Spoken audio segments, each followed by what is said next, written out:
The National Ambulance Service was established in 2004. It's Ghana's major emergency medical service provider. With regards to ambulances, the number of ambulances when the service started were just 10. Later, the government procured 54. That was in 2005. In 2012, we got 161, and that's what we are using currently. And a lot of them over the years have broken down because of engine problems. So currently we have only 55 functional. When I assumed office as a Minister for Health, the report that I got was that we had about 55 ambulances sitting. We have several stocks that were not working, situated across the country.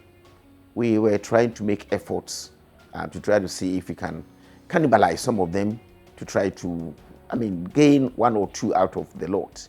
It didn't yield much results because people who supplied them were not easily available. We're having challenges with funding.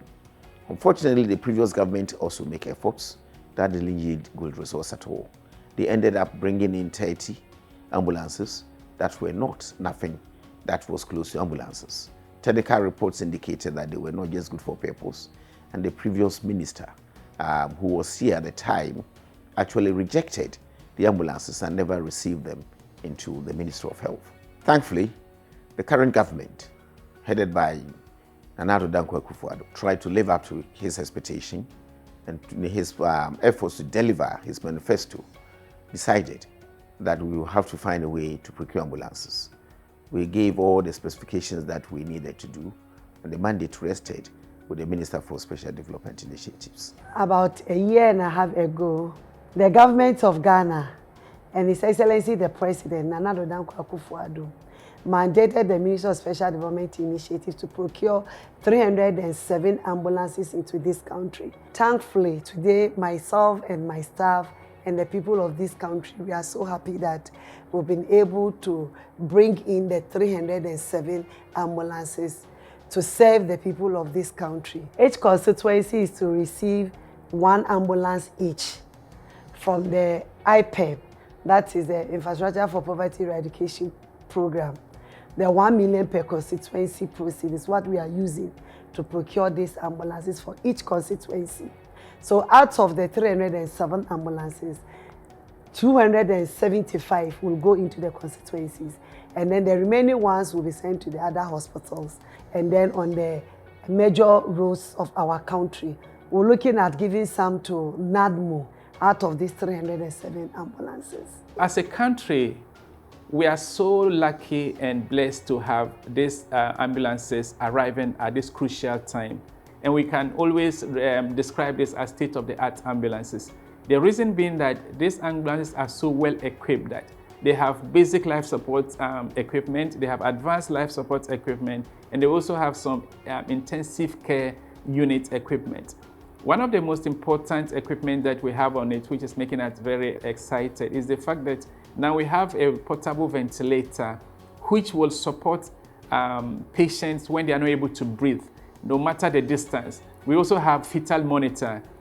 Instead of now doing a manual assessment of the fetus, you now have the fetal monitor, which can give you indication of the fetal rate. And what we can confidently say is the fact that with the arrival of these 307 ambulances, the face of emergency medical service response is going to change. The quality of care is also going to improve.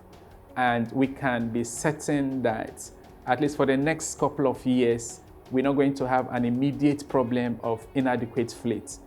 And therefore, we want to really commend the government for taking these bold initiatives to invest in procuring these new ambulances. Because having done some research in the continent, this is the highest fleet any government has procured at any point in time. We have prepared ourselves as the agency that is going to work with these vehicles. We have trained some of our emergency medical technicians, passed out about 600 last December. We are in the process of recruiting the cohort of drivers that will add on to these young men and women. Thereafter, we are envisaging, again, training some more emergency medical technicians so that every single constituency in the country will have a semblance of an ambulance station with men and women and the rolling stock to work with. This, I think, is going to improve our emergency care significantly and ensure that we are providing pre-hospital care to our people. This is part of what we call delivering to the manifesto pledges. On behalf of His Excellency the President, Nana Addo Dankwa Akufo-Addo, I wish to thank all Ghanaians for your patience, cooperation, before, during, and after the process of procurement of the 307 ambulances. We thank you all and God bless us all. God bless Mother Ghana. Thank you all.